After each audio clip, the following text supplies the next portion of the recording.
Good morning students. Welcome to these online teaching classes of Academic World School, Bemitara. Today here we are going to study the topic Human Respiratory System. In previous classes we have already read about respiration, where it takes place and what are its types.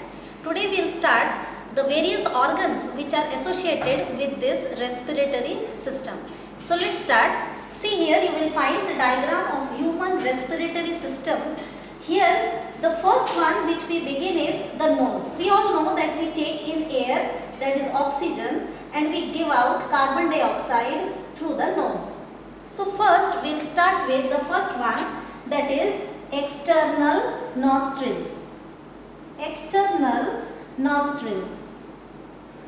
These external nostrils are two large openings which are present in the tip of the nose just above the mouth. These two large openings leads towards the nasal chambers. The second one is nasal chambers, or we call it as nasal cavity. Nasal cavity. This nasal cavity lies just above the buccal cavity and it is separated by a palate. The anterior portion of the nasal cavity is lined with fine hairs which helps to trap the dust particles present in the air that we breathe in. Just see here, this is the nose, we enter here, this is the nasal cavity, and the third one we find here is the pharynx. Pharynx is the common passage for the respiratory and digestive tract. In our previous class, when we were studying about the digestive system, there too we have mentioned about pharynx, because this pharynx is the common passage for the respiratory and the digestive tract. This is the pharynx part, where both nasal cavity, the passage from the nasal cavity and the passage from the food pipe here we get here. This is the common passage for respiratory and digestive tract. The fourth one here is the larynx. This larynx is also called as the voice box.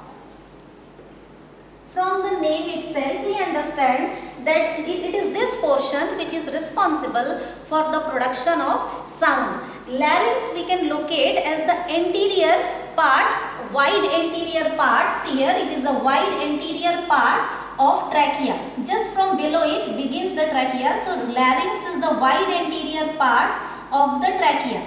The opening is called glottis, and above the glottis we find a cartilaginous flap kind of structure called epiglottis. Suppose this one is the glottis, just above it we will find a cartilaginous flap kind structure called epiglottis.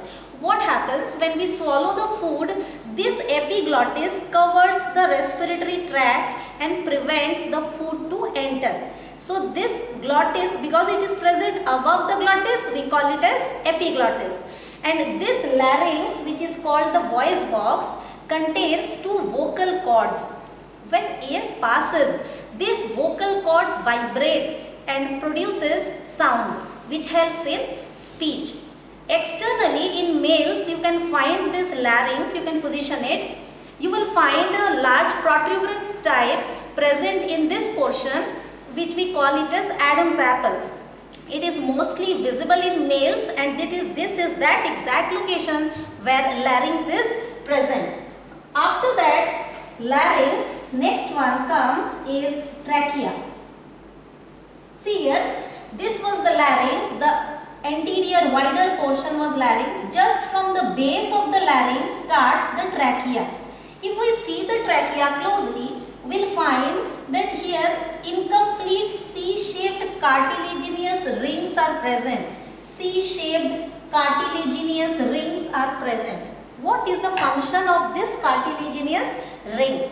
These cartilaginous rings prevent the trachea from collapsing. As for an example, suppose you take a poly bag and you blow air, it gets inflated. And if you suck the air from the poly bag, it collapses. Same thing would happen if cartilaginous rings would not be present there. To prevent collapsing of this trachea, here C-shaped cartilaginous rings are present. This trachea, when moves further, it gets bifurcated into two. Just see here, this trachea got bifurcated into two projections, and these are called as bronchi. Bronchi and bronchus, these are not two different words. When we talk about both, bronchi is a plural word, we talk about both, and if we talk about the single one, we call it as bronchus. So this trachea bifurcates into bronchus, and each bronchus enters into the lungs of its respective side. This bronchus also contains cartilaginous ring, which again the function is same. It prevents from collapsing.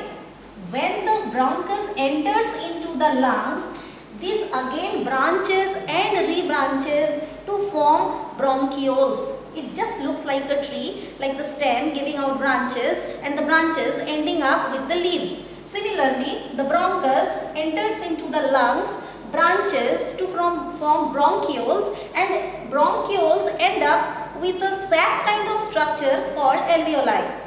So this bronchi also contains cartilaginous ring. This trachea also contains cartilaginous ring. The bronchus also contains cartilaginous rings. But when it enters into the lungs, the bronchioles do not contain this cartilaginous rings. And these bronchioles end up with a sac kind of structure called alveoli. In our previous classes, we have read that alveoli are the respiratory surface where exchange of gases takes place. This thing we have read previously also. We'll discuss it further what happens. These alveoli are rounded in shape or polyhedral in shape, looking like a bunch of grapes. Here actually exchange of gases takes place. The next one is lungs. This one is the lungs. The lungs look like pinkish or greyish sac kind of structure, which is the actual respiratory organ in humans. This lungs is covered by a two-membrane structure called pleura. This pleura helps to prevent the lungs from mechanical shock and injury. If we find it closely, these two lungs rests upon a structure which we call it as diaphragm. This diaphragm plays a major role in the mechanism of breathing. So these are the various organs which are associated with human respiratory system. Now if we take a cross section of this alveoli, we'll see how does the exchange of gases takes place. So I'll take a cross section, a portion of it, and we will magnify it. We'll see how it looks like. It is a rounded shaped structure. Let's see here. It is a rounded shaped structure, polyhedral structure, and here capillaries are connected very closely. It is invested very closely. This alveoli is a single cell thick, means it is very thin, which is the thickness is only of one cell. So let's draw it, and I will like everybody to draw with me, because take out your notepad and keep on noting everything. Along with the diagrams, keep on taking down the notes. At the end of the lecture, I will also give you assignment which you will be completing. So draw along with me. See here, you can find that these lining is only single cell, means it is very thin, and this thin lining would help in exchange or diffusion of gases, that is oxygen and carbon dioxide. There is a very important question which is asked in the examination, that how are the lungs designed to maximize the exchange of gases. So the first point will be that the lining is very thin. It is one cell thick. Okay. So see here, it is made up of only one cell. and this will enable the exchange of gases. Now see here what happens. The air enters from here, suppose the oxygen. Here you find this one is the blood capillary, which is it is in close contact with the alveoli, and this blood contains RBC. We all know that RBC are the carriers of oxygen and carbon dioxide. RBC combines with oxygen to form oxyhemoglobin. The pigment hemoglobin combines with oxygen to form oxyhemoglobin, and it is carried to various parts of the body.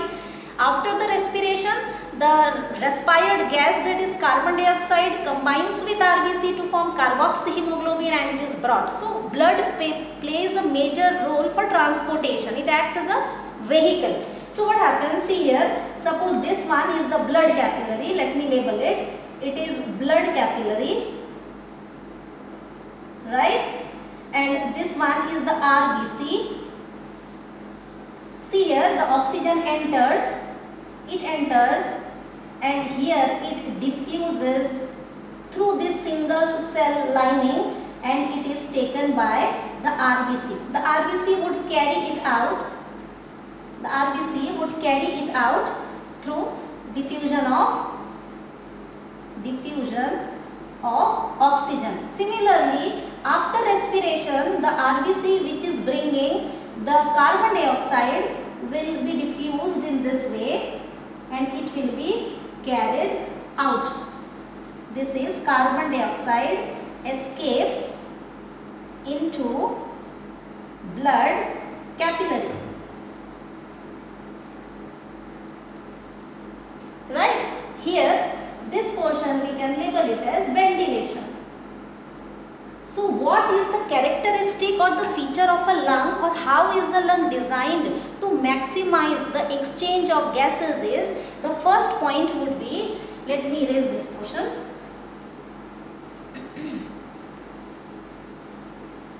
The first point would be,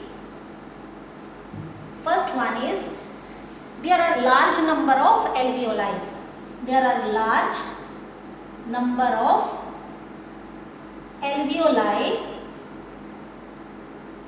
which provides larger surface area.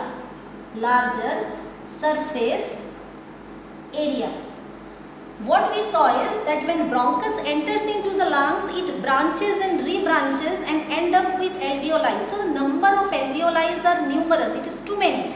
So that large number of alveoli will provide large surface area. Second one is that these cells are very thin lining, that is one cell thick only. This also enables for rapid exchange of gases. Third is moist lining of these cells. Fourth one is good ventilation. Good ventilation means proper amount or maximum amount of air should enter carrying oxygen, so that the RBC could be taking it to various cells. And the fifth one is that large number of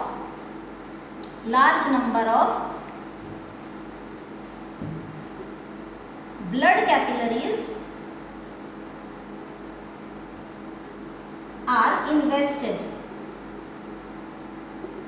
Now see, it is a 3 marks question which is sometimes asked in the examination, that how are the lungs designed to maximize the exchange of gases. Exchange of gases taking place in alveoli.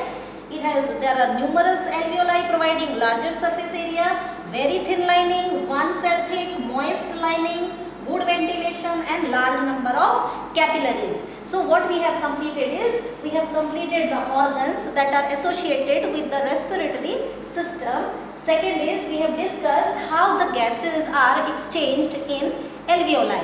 The third one is the mechanism of breathing. Here comes the role of diaphragm that we were studying just before. So let me erase it.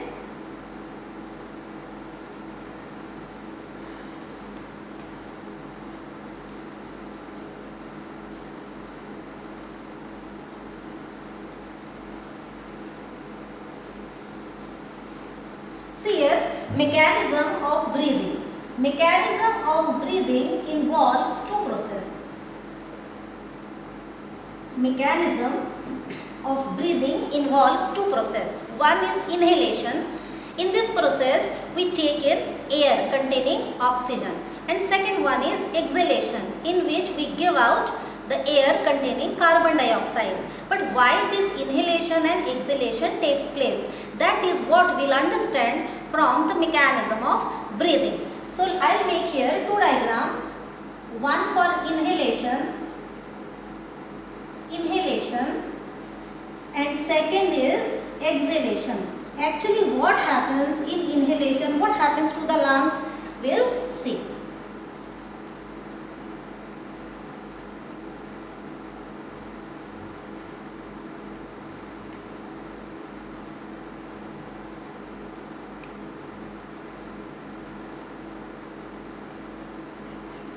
Suppose this one is the diagram of the lung which we see from the front.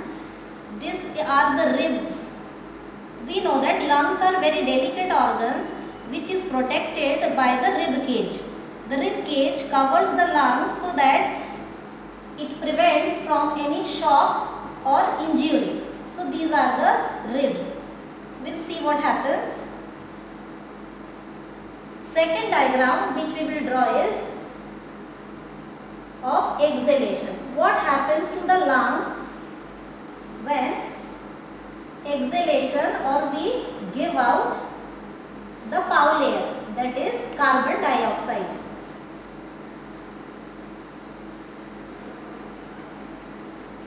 At the end of this topic, we will understand what is the difference between inhalation and exhalation. Actually, what happens, we will see. Suppose, let's start with the first one, inhalation.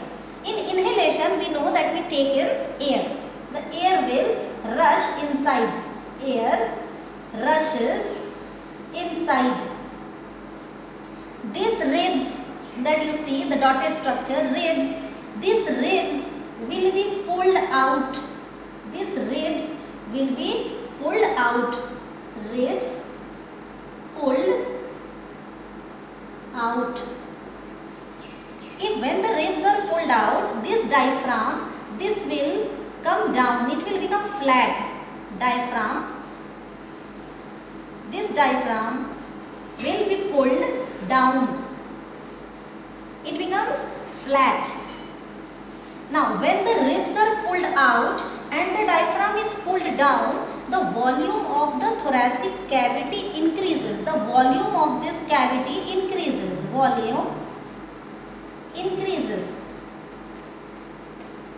The respiratory muscles which are connected will contract.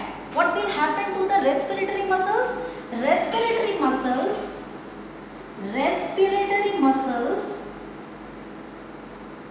contract. And it is an active process. Active process means energy expenditure of energy. This process takes place at the cost of energy. And what will happen? The lungs will inflate. The lungs inflate.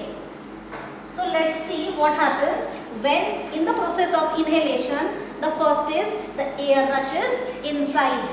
The ribs will be pulled out. The diaphragm will be pulled down and it becomes flat. The respiratory muscles contract. It is an active process and the lungs will inflate, means it will increase. The inside volume of the thoracic cavity also increases. This all happens when inhalation takes place. So let me number it. 1, 2, 3, 4, 5 and 6. These all the things happen when we inhale. Now let's see what happens when exhalation takes place. Means we give out carbon dioxide. In this case, here the ribs were pulled out. Here the ribs will be pushed inward. The ribs are pushed inward. Exhalation, air goes out. What will happen to the diaphragm? Here it was pulled down, here it is pushed. It takes a dome shaped. Diaphragm, it becomes dome shaped. What will happen to the volume? Here the volume was increasing, here the volume decreases. Here the respiratory muscles were contracting, here just the reverse will take place. Respiratory muscles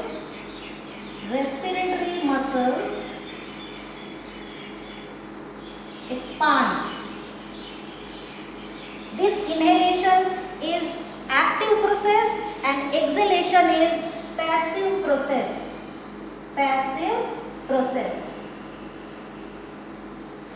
Right? Here lungs inflate, here the lungs will deflate. The lungs deflate. So see how inhalation is different from exhalation. In inhalation, air rushes inside, here air goes out. Second, here ribs are pulled out, their ribs are pushed inward. Third one is respiratory muscles contract in inhalation, their respiratory muscles expand.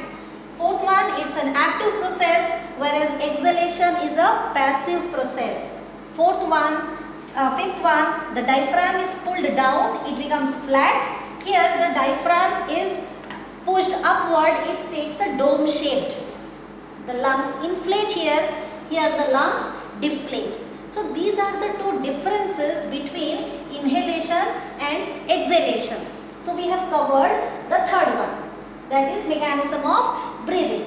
So let me recap what we have read is, first one was we read about the various associated organs of respiratory system in human. That started with the external nostrils leading to the nasal chambers, then pharynx goes to the larynx which is the vocal or the voice box, then it proceeds towards the trachea which is having cartilaginous rings and it prevents from collapsing. Trachea gets bifurcated into two, form bronchi, and bronchi enters into the lungs forming finer branches called bronchioles, ending up with a sac kind of structure called alveoli. Alveoli is the respiratory surface where exchange of gases takes place.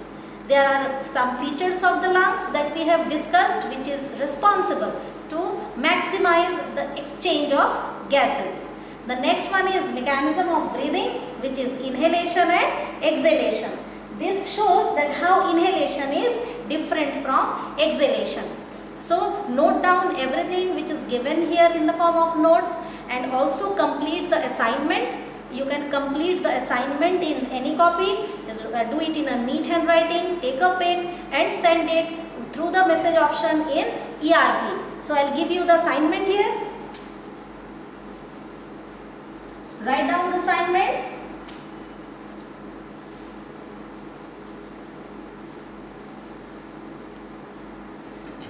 Write down the assignment. These assignments which are given at the end of the lecture is a part of the assessment of periodic test 1. So what you have to do, you have to send it through ERP and keep in mind that whenever a video lecture is uploaded, you have to send the assignment by the next day. The first question is, draw a labeled diagram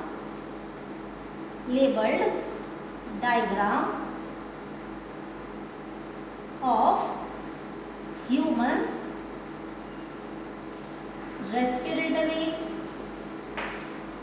system. Second, how are the lungs designed